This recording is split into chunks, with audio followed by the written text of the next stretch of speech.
People have no chance to get their personal items out. They have no chance to call for help. And this is far away from most media outlets. You are amongst the very few journalists who have even seen this.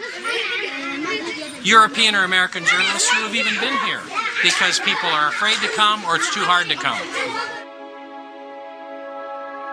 And one of the things we were told in Gaza by a very respected Palestinian psychologist who had just completed a study of 1,000 Palestinian children was that they had discovered that many of these Palestinian children no longer had a will to live, that they were so dehumanized and so affected by seeing their fathers particularly beaten by Israeli defense forces, that the psychological condition is one of the dimensions of the conflict that is not widely understood.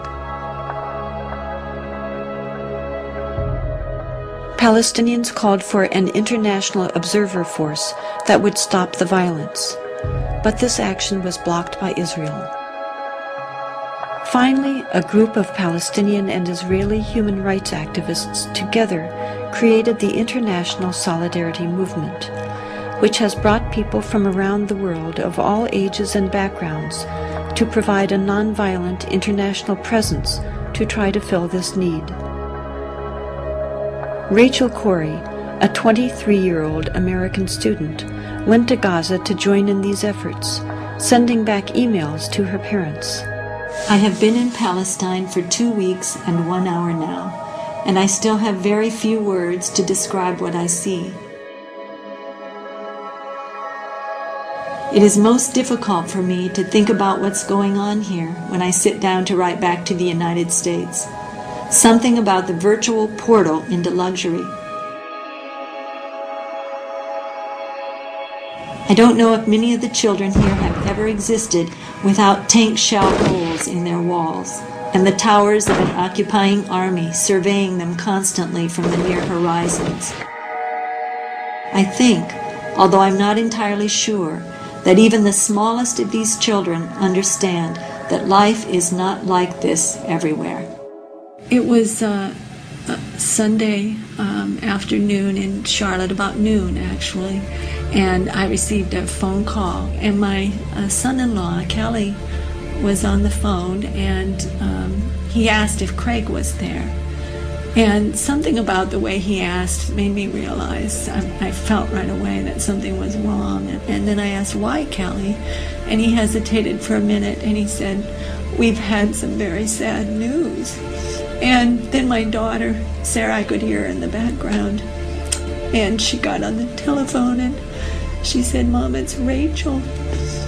And I think the first words out of my mouth then were, is she dead?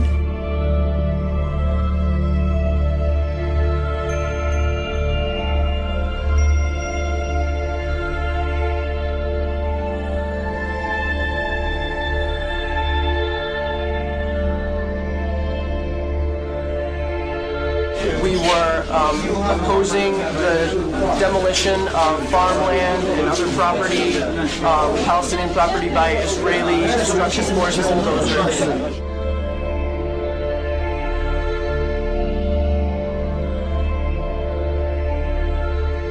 And the bulldozer drove up, and it kept going, and she tried to move back, but she couldn't move back, and she got caught underneath. She got caught underneath the bulldozer.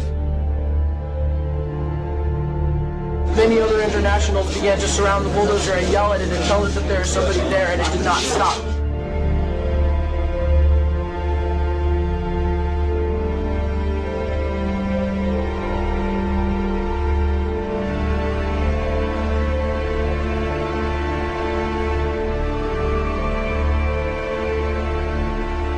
Where Rachel was killed, she was protecting a doctor's home.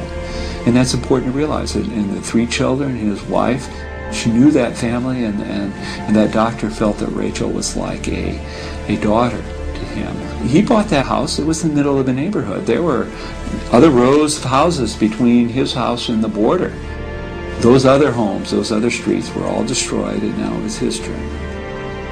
And I've had people say, well, she was in a war zone, and Cindy points out that war zone is people's neighborhoods. Those are children. I'm here for other children. I'm here because I care. I'm here because children everywhere are suffering, and because 40,000 people die each day from hunger. I'm here because those people are mostly children.